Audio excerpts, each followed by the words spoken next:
sobre el juicio de Nuremberg.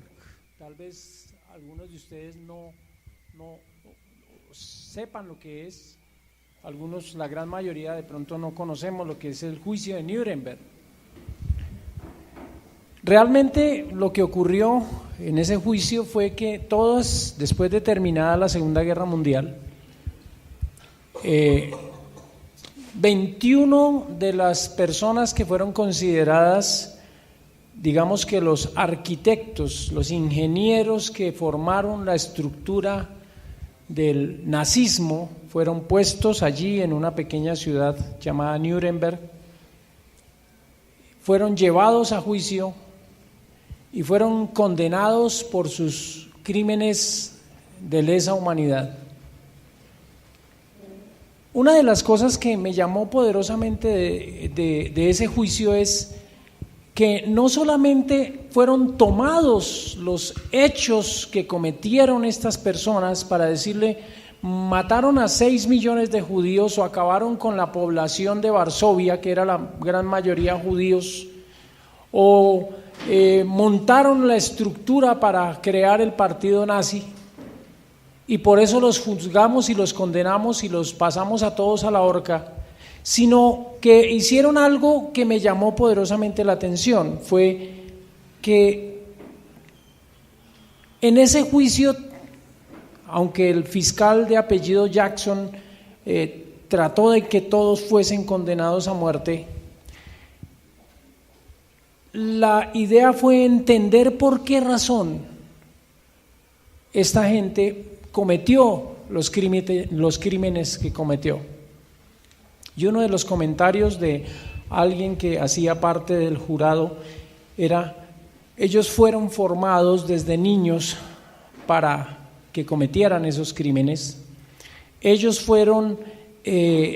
vinieron de un país como Alemania, que perdió una guerra, que su población fue explotada terriblemente, que fueron casi que sometidos durante 20 años después de la Primera Guerra a una esclavitud terrible, y por eso se rebelaron y por eso hicieron lo que hicieron. Y algunos de los que fueron juzgados allí se libraron de la muerte y de la cárcel, algunos otros. Yo quiero tocar un texto hoy en la palabra de Dios que nos habla de juzgar, y es el texto del libro de Mateo, capítulo 7, porque por la gracia de Dios hemos sido bendecidos con la inteligencia que Dios nos da para tomar decisiones, para hacer cosas en la vida, para obrar en beneficio de otros. Pero tal vez uno de los problemas que más puedo percibir en la vida de cada uno de nosotros es que somos muy ligeros para juzgar no solamente a las personas, sino a los eventos, y debemos ser cuidadosos con eso. Debemos ser cuidadosos porque alguien decía muy sabiamente que somos dueños de lo que callamos, pero somos esclavos de lo que decimos. Y en este momento quiero que pensemos en ser libres de caer en la esclavitud de lo que decimos y ser libres de tener que rectificar lo que hemos hablado.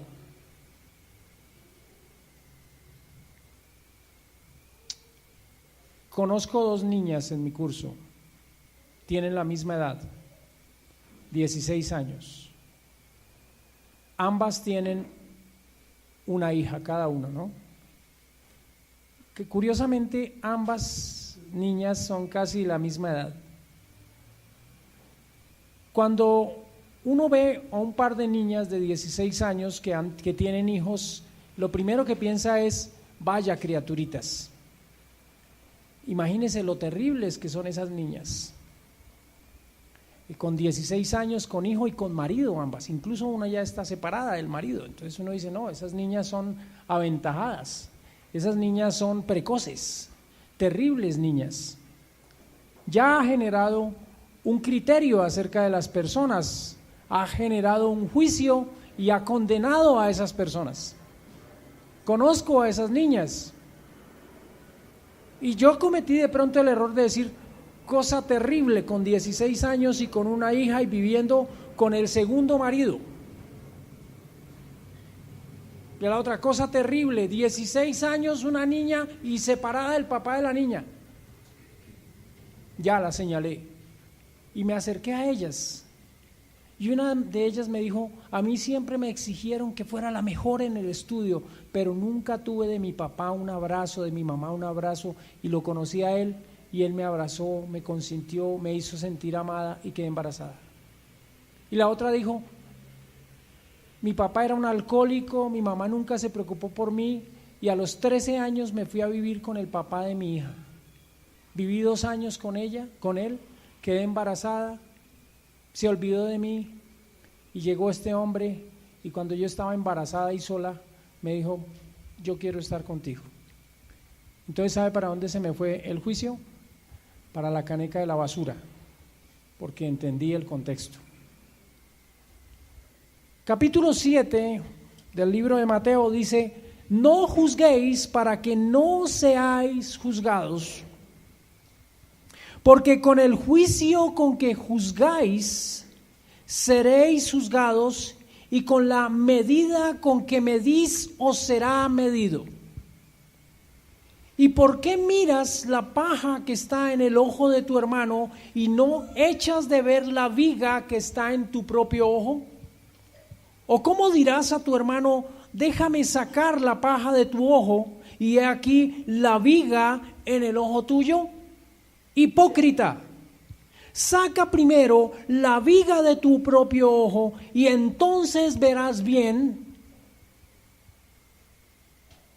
para sacar la paja del ojo de tu hermano. Cuando estuve leyendo la definición en el diccionario bíblico de Vine acerca de juzgar, dice así: juzgar denota acción de condenar. Se usa en la decisión tomada sobre las faltas de otro. Y cuando estoy utilizando esta definición, estoy utilizando la definición de la palabra original juzgar que se encuentra en el texto del libro de Mateo. Esa es la interpretación de esta palabra juzgar. Juzgamos por naturaleza. Gracias a Dios somos seres inteligentes que tenemos la capacidad de pensar, de tener criterio. Entonces, por naturaleza juzgamos. Tenemos la capacidad de juzgar los hechos y también tenemos la capacidad de juzgar a las personas. Ahora, cada uno de nosotros tiene un concepto de la ética, de lo que es bueno, de lo que es malo, y para algunos el concepto es más estricto que para otros, pero también todos tenemos un concepto de lo que es ético o no, o lo que es estético o no es estético. Si hace 20 años yo me hubiera parado en un púlpito sin corbata, seguramente hubiese habido muchos problemas. Recuerdo a unos hermanos en una iglesia en Sincelejo, donde tú no podías predicar si no tenías una corbata, y mucho menos ir a la cena del Señor sin corbata, y estoy hablando de Sincelejo a 38 grados de temperatura, pero era casi una doctrina usar corbata. Ese es el concepto estético con el que ellos juzgaban. Nosotros también tenemos esos conceptos y cada uno de nosotros como individuos tenemos nuestros propios conceptos éticos y estéticos. Pero hay un concepto superior al nuestro, que es el concepto de la palabra de Dios, que es la base y debe ser la base fundamental de todo lo que nosotros como cristianos y personas pensamos.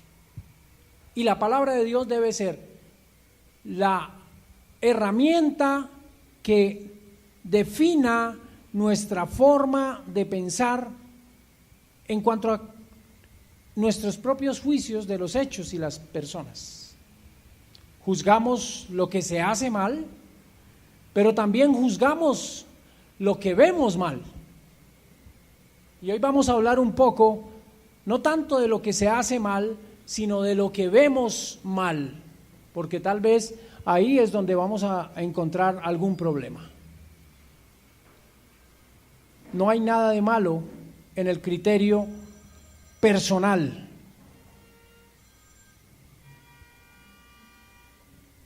No hay nada de malo en tener criterios personales. Todos tenemos criterios personales acerca de las cosas, de las personas, de la iglesia local, de cómo funcionan las cosas en la vida, en el trabajo, en la familia, en la iglesia local. Todos tenemos un criterio acerca de lo que ocurre alrededor de nuestras vidas. El problema no es ese, es bueno tener ese criterio. Pero el texto nos dice, no juzguéis para que no seáis juzgados. Entonces la pregunta es, ¿entonces no tenemos derecho a juzgar? No, sí, tenemos derecho a juzgar. Pero lo que hay que pensar es, ¿qué es realmente juzgar? El problema con mi criterio es cuando lo convierto en el criterio de los demás. El ser humano es condicionable. Dice, no juzguéis para que no seáis juzgados. Y tal vez hemos juzgado muchas cosas, hemos juzgado a muchas personas, hemos juzgado a nuestros hermanos, y aunque tenemos ese criterio, tomamos la peor decisión de todas, y es comunicar nuestro criterio a otros y contaminar a otros. Y lo digo contaminar porque más adelante vamos a ver por qué contaminar a otros con lo que pienso, creo, espero, con las expectativas que tengo acerca de lo que me rodea, sean personas, cosas, lugares, entidades, no sé, lo que usted quiera. No juzguéis para que no seáis juzgados. Toda causa, decía Newton, tiene un efecto. Si yo cojo una pelota de caucho y la tiro al piso, pues la causa es que la gravedad la lleva al piso, pero el efecto es que por ser caucho rebota. Las abuelas dicen, no escupa para arriba porque le cae ¿dónde? En la cara. En la cara. Y el libro de Eclesiastés dice que una pequeña locura al que es considerado sabio es tan terrible como cuando cae una mosca en el perfume de un perfumista, se lo puede tirar. Cada cosa que usted haga o diga, también dice el Señor Jesucristo, de cada cosa que salga de vuestra boca tendréis que ¿qué? Dar cuenta a Dios. Porque a diferencia de nosotros como humanos que juzgamos los hechos, Dios no solamente conoce los hechos, sino que entiende la intención del que cometió el hecho. Dos personas pueden matar, y matar es malo, porque la Biblia dice no matarás. Pero si uno de los dos ha planificado el homicidio con tiempo y lo ejecuta, es un asesinato. Si el otro mata por defenderse, es defensa personal. Estoy salvaguardando mi vida. Ambos mataron, pero la intencionalidad es diferente. Y la pregunta aquí es, nosotros, ¿cómo juzgamos? ¿Juzgamos los hechos? ¿O estamos pretendiendo a los hechos que vemos no solamente juzgarlos como tal, sino agregarles una intencionalidad? ¿Qué pasa con el hermano tal? ¿O qué pasa con la situación tal que está ocurriendo? ¿Por qué está ocurriendo? No, eso debe ser. Eso pasa por esto. Es que yo creo, es que yo supongo, y lanzo eso como pequeñas granadas en un campo minado. ¿Y qué generó? Daño, destrucción. Existe un tribunal que juzga a los jueces. Aquí hay alguien que está estudiando derecho. Creo que es el Tribunal de la Judicatura, ¿no? ¿Sí? El Consejo Superior de la Judicatura. Cuando un juez hace mal un juicio, usted puede mandarlo al Consejo Superior de la Judicatura y el juez puede terminar siendo ¿qué? Juzgado. Pues lo que Dios está diciendo aquí es lo mismo. Ojo con sus juicios, no juzguéis para que no seáis ¿qué? Juzgados. Pero más adelante el texto nos dice, porque con el juicio con que juzgáis seréis juzgados, y con la medida con que medís os será medido. No espere más compasión de otros que la misma compasión que usted ha aplicado hacia otros. En el libro de Eclesiastés nos dice, ¿alguien ha hablado mal de ti? Bueno, no tengas cuidado de eso. Tú también has hablado mal de alguien. Básicamente es como la paráfrasis de lo que el libro de Eclesiastés dice. Todos hemos sido víctimas y victimarios en el mismo proceso. Todos hemos directa o indirectamente juzgado y hemos cometido un grave error porque estamos generando males peores. Voy a utilizar un versículo que me llama la atención, Levítico 19:16, y me parece fuerte ese versículo, porque cuando usted tiene un juicio acerca de alguien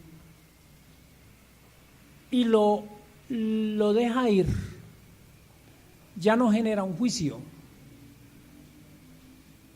Si usted comenta su pensamiento acerca de los que están, de los que le rodean, eso se convierte en chisme.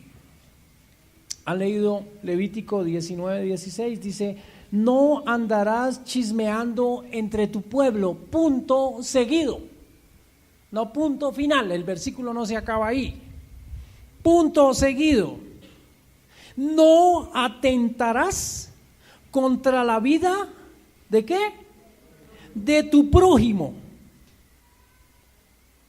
No hay mejor atentado contra la vida de nuestro prójimo que nuestras propias palabras. Las guerras se han generado por las palabras. Los hogares destruidos no solamente los han generado los hechos, los han generado las palabras. Y el corazón del hombre es como una fruta que cuando tú la cortas se pudre rápidamente. ¿Han visto eso? Yo lo he visto con los aguacates, con las manzanas y con los bananos. Usted corta una fruta de esas y al rato está negra o está de un color diferente, está empezando a dañarse. Las palabras son un cuchillo oxidado cuando lo usamos mal. Yo puedo traerme una caja de puntillas y clavarlas todas en esta tabla. Me tiro la tabla y digo, quiero resolver el problema y saco todas las puntillas de la tabla. Pero ¿sabe cuál es el problema? Quedaron los huecos. Y el problema es que es más fácil clavar una puntilla y abrir un hueco que sanar la tabla.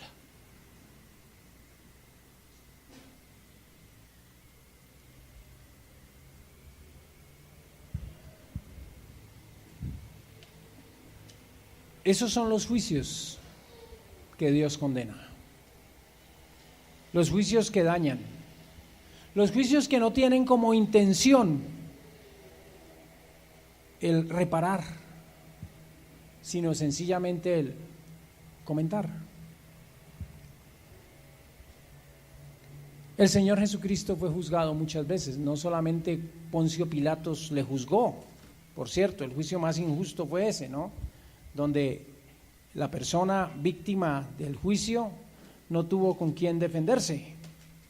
Bueno, no lo hizo. Sabía que tenía que morir. El juicio presupone un deseo de honrar a Dios. Queremos abogar por la causa de Dios y le hacemos sacrificios a Dios. Entonces, estamos en contra o estamos decimos, no, hay algo que no me parece bien. Entonces aplicamos el concepto de lo ético, que es lo bueno para mí. Lo bueno para mí, esto no es lo bueno para mí. Entonces lo presupongo, hago mi juicio, mi criterio y luego lo lanzo al aire. Y muchas veces me escudo en Dios para decir, esto no está bueno. No es bueno, a Dios no le gusta, no le agrada. Lo que el hermano hace o lo que el hermano dice no me parece, está incluso en contra de la palabra de Dios. Y lanzamos el juicio y dejamos el veneno regado. Pero los versículos siguientes no solamente me hablan de el juzgar mal, sino del corazón del que juzga. Versículo 3. ¿Por qué miras la paja que está en el ojo de tu hermano y no echas de ver la viga que está en tu propio ojo? ¿Cómo dirás a tu hermano, déjame sacar la paja de tu ojo y he aquí la viga en el ojo tuyo? Hipócrita, saca primero la viga de tu propio ojo y entonces verás bien para sacar la paja del ojo de tu hermano. Yo no sé cuántos de ustedes han estudiado oftalmología. Bueno, todos tenemos que ver con eso. Hay un fenómeno que se llama ambliopía, que es el fenómeno del ojo perezoso, le ocurre mucho a los niños, y es que un ojo desarrolla mayor visión que otro, y si usted no se da cuenta del problema, con el tiempo, ¿qué? Pierde la visión del ojo que no trabaja. El ejemplo aquí es dramático, es el ejemplo de alguien que quiere sacar una mota en el ojo de otra persona, pero tiene ¿qué? Una viga clavada en su propio ojo. A mí, hace un tiempo, unos 3 o 4 meses, vi un documental bien bizarro en Discovery sobre accidentes tremendos y había un tipo que se le clavó una varilla en el ojo. Lo curioso del caso es que la varilla entró en una herida que llaman los médicos una herida limpia, o sea, no tocó nervios, no tocó músculos, casi le saca el ojo, pero no perdió la funcionalidad del ojo. ¿Mm? No perdió la funcionalidad del ojo. Obviamente afecta la visión. Quiero que hagan un ejercicio en este momento. Yo quiero que estiren su mano hacia acá, hacia donde yo estoy, y levanten su dedo. Por favor, apunten su dedo hacia mí, pero levántenlo así, paren el dedito así, para que su dedito esté paradito así como estoy yo. Ahora, todos ustedes van a cerrar el ojo izquierdo. ¿Listo? Ahora, cierren el ojo derecho, pero abran el izquierdo, ¿no? ¿Qué notaron que pasó con su dedo en la imagen? ¿Cambia qué? La perspectiva.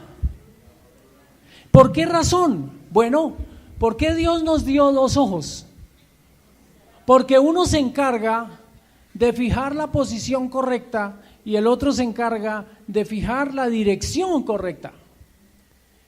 Cuando usted se tapa un ojo, difícilmente puede lograr o la perspectiva correcta de donde está el objeto que está observando, o difícilmente puede lograr la distancia correcta del objeto que usted quiere alcanzar. Por eso Dios nos dio dos ojos. Entonces, cuando la palabra de Dios nos dice aquí,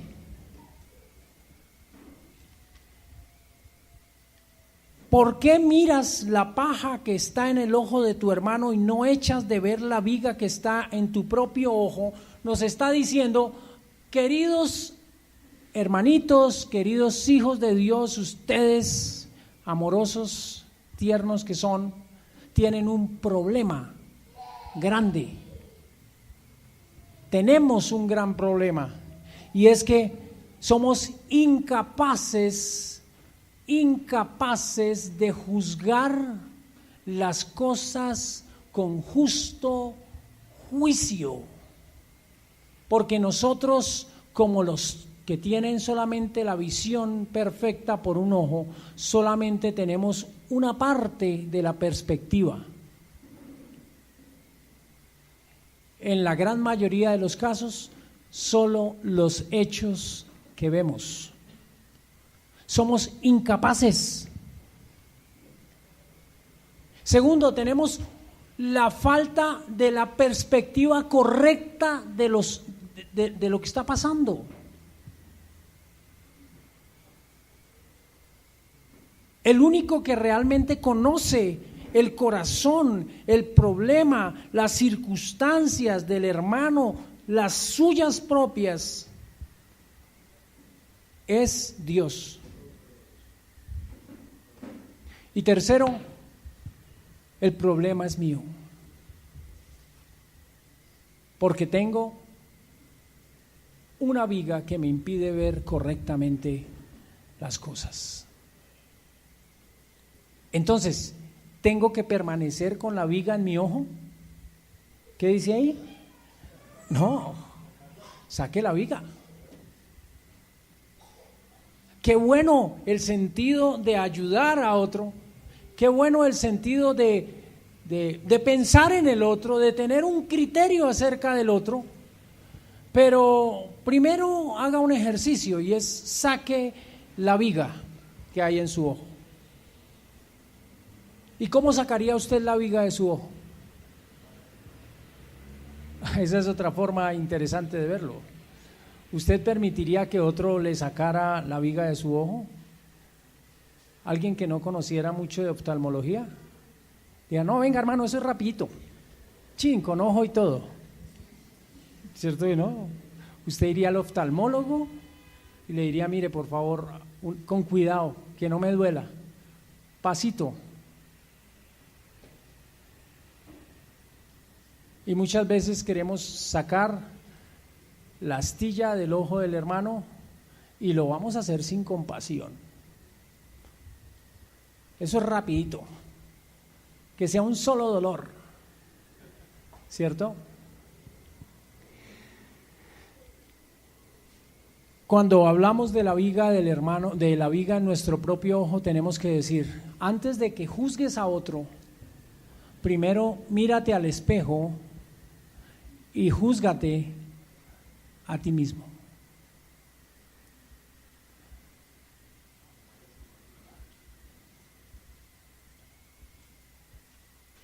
No haga lo de ciertos políticos o funcionarios públicos que se roban 200 mil millones de pesos en su gestión pública, pero juzgarían a un ladrón que se roba unas chocolatinas. ¿Sí? ¿Ese es un justo juicio? No. Muchas veces vemos los problemas en las personas de los otros e ignoramos nuestros propios problemas. ¿Y saben por qué lo hacemos? Porque por naturaleza, desde Adán somos así. ¿Ustedes saben a quién le echó la culpa a Adán de su pecado? No, a Dios. Porque le dijo: la mujer que me diste, ella fue la que me dio a comer del fruto, ¿cierto? Entonces terminaron diciendo: ella, no, tú fuiste el culpable.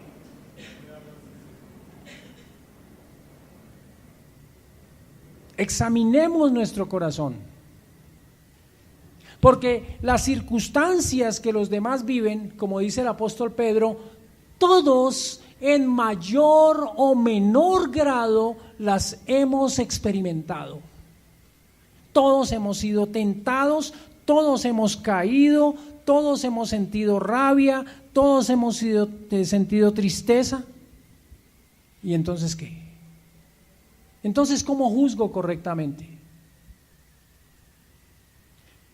Lo primero que tengo que hacer es limpiar mi corazón para juzgar correctamente. ¿Cómo juzgo correctamente? Yo quiero aplicar 3 principios básicos. Primero, la Biblia sí nos dice que nosotros como creyentes estamos llamados a juzgar. Incluso en el libro de Corintios, en el capítulo 6, se habla de una situación entre hermanos. Decía: ¿cómo es posible que ustedes tienen problemas entre ustedes como cristianos y para resolver sus problemas van a los tribunales y los resuelven? Luego, ¿no hay personas maduras dentro de la congregación para resolver sus dificultades? ¿O es que ustedes no saben que están llamados para juzgar cosas pequeñas y que algún día van a juzgar a los ángeles? Eso lo dice la Escritura. O sea, Dios no nos ha quitado la responsabilidad de juzgar. Pero como todo juicio justo, tenemos que aplicar los principios que Dios quiere que apliquemos en estas circunstancias. El primer principio que quiero que apliquemos es la oración. ¿Por qué la oración? Porque realmente nadie conoce el problema de otro tanto como lo conoce ¿quién? Dios. Si hay algo que no le parece de alguien, por favor, ore por esa persona. Ore. Si no le gusta mi forma de vestir en el púlpito, hermano, ore por mí para que Dios me convenza de usar corbatas el día de la predicación.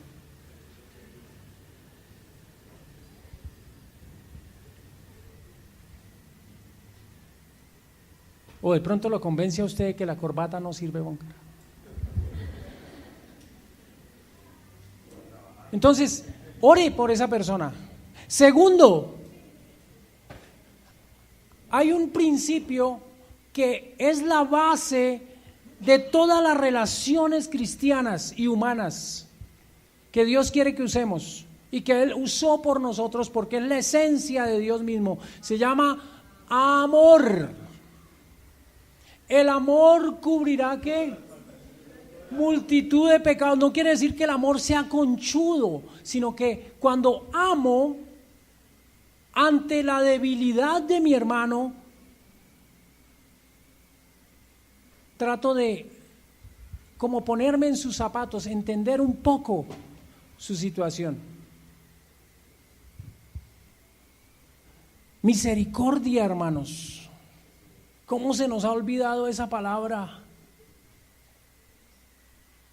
Los judíos eran felices llevando delante del trono del altar los machos cabríos y las ovejas, porque decían, esto agrada a Dios. Y entonces queremos tomar el lugar de Dios y llevar el macho cabrío y la oveja de nuestro hermano en Cristo, o de nuestro amigo, o de nuestro familiar, o de nuestra congregación, o de nuestros políticos, a sacrificar allí en el altar de Dios. Y Dios dice, misericordia quiero, ¿y qué? Y no sacrificio. Pero pareciera ser que somos felices a veces derramando la sangre ajena por el piso del altar. Son frases duras, pero cuando tú lees el contexto de esta expresión en Mateo 9:13 te das cuenta por qué razón. Porque los fariseos decían, uy, pero es que tu maestro come con prostitutas y con publicanos.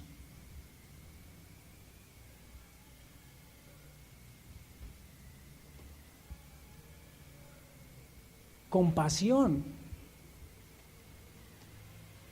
Como dice la Escritura, considerando al otro como considerándote a ti mismo. Hermano, si yo viviera en esta situación, o tal vez si yo estuviera en la situación que está el hermano, ¿cómo me gustaría que los hermanos me trataran? ¿Cómo me gustaría?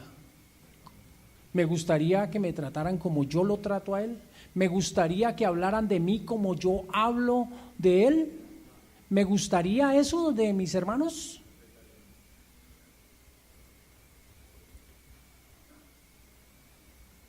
Hay una frase del libro de Santiago que afirma lo siguiente. Si no estoy mal, es en Santiago 1:19 y dice: todo hombre sea tardo para airarse, tardo para hablar y pronto para escuchar. Hermanos, debemos acercarnos a las personas con un corazón sincero, preocupado sí, pero sincero. Debemos acercarnos a la persona y decirle: hermano, estoy preocupado por tu situación. Y estoy preocupado porque lo amo. Estoy preocupado por lo que pasa. Independientemente si la persona me dice, yo no quiero hablar o sí quiero hablar. Si no quiere hablar, déjalo. Si quiere hablar, escúchalo. Ojo, hermanos, el principio de la rebelión de Israel antes de pasar a la tierra prometida fue una murmuración. María, hermana de Moisés, y Aarón, hermano de Moisés, hablaron contra Moisés porque Moisés, viudo y solitario, decidió conseguirse una mujer cusita. Ustedes dicen que era una mujer cusita. Si ustedes miran las genealogías, eran las hijas de Cus. ¿Y usted qué es Cus? Pues resulta que las hijas de Cus eran las negritas del África. Y Moisés decidió conseguirse una jovencita, una negrita. Y por eso lo juzgaron. El castigo de Dios por esa murmuración contra María fue fuerte. Dios castigó severamente eso. ¿Ustedes creen que Dios, que castigó una murmuración de esas porque a María no le gustó que la cuñada fuera negrita? Sí, murmuró del asunto. El problema no fue que no le haya gustado la cuñada, murmuró del asunto. Es que ese Dios no puede juzgar cualquier tipo de murmuración que exista. Sí, la va a juzgar. Cuidado con eso. Hermanos, amor. Tanto que predicamos del amor. Amor. Dios aplicó una misericordia mayor para nuestras vidas. Y seguramente hay personas aquí que dicen, bueno, ¿y yo qué? Tal vez yo he hecho cosas peores que estas.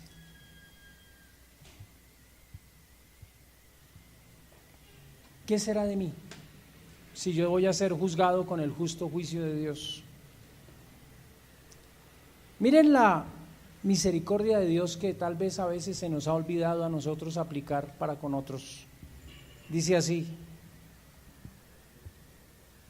mas Dios muestra su amor para con nosotros, que siendo aún pecadores, Cristo murió por nosotros. ¿Cuántas veces te han ofendido y en vez de estar dispuesto a morir por esa persona, estarías dispuesto a crucificarlo? Yo lo he hecho. Pero Dios, en su infinito amor, con su justo juicio, con la perspectiva correcta, viendo mi pecado que le ofendía, decidió morir por mí. Y si tú no has conocido a Cristo como tu Salvador personal, te cuento que tienes un grave problema con Dios, pero Dios ha decidido darte salvación. Dios mostró su amor para contigo y murió por ti. Y quiere que te acojas a ese amor y que aprendas de ese amor y que lo experimentes y lo transmitas a otros. Hermanos, que Dios nos permita ser serios, ser responsables y cuidadosos en lo que decimos, y que nos dé un corazón lleno de amor, compasión y misericordia para con los que están al lado nuestro, y que nos dé un criterio justo al mirarnos a nuestros ojos o al mirar al espejo y decir: Señor, tal vez juzgo esto o lo otro, pero reconozco que necesito sacar primero esta viga si quiero ayudar a otros a que limpien sus ojos. Vamos a orar. Padre Santo, gracias por tu infinito amor, porque si fuera solamente por justicia, todos somos culpables, ninguno debería estar aquí, sino deberíamos estar condenados eternamente. Gracias porque a pesar de nuestra maldad, tuviste misericordia y compasión con nosotros, y tu amor fue tan grande que entregaste a tu Hijo para que nosotros viviéramos. Y por eso hoy pedimos, Padre, por las personas que están aquí entre nosotros y que no te han conocido, para que experimenten el amor de Jesucristo en sus vidas. Pero Señor, no queremos que el amor de Cristo sea un concepto, sino que así como hemos recibido, como dice tu palabra, de gracia, de regalo, también demos de gracia. Ayúdanos, Señor, a aquietar los pensamientos de nuestro corazón, a orar y a callar, Señor. Lo necesitamos. Enséñanos, Señor. Te lo pedimos en el precioso nombre de tu Hijo, nuestro Señor y Salvador Jesucristo. Amén. Muchas gracias, hermanos.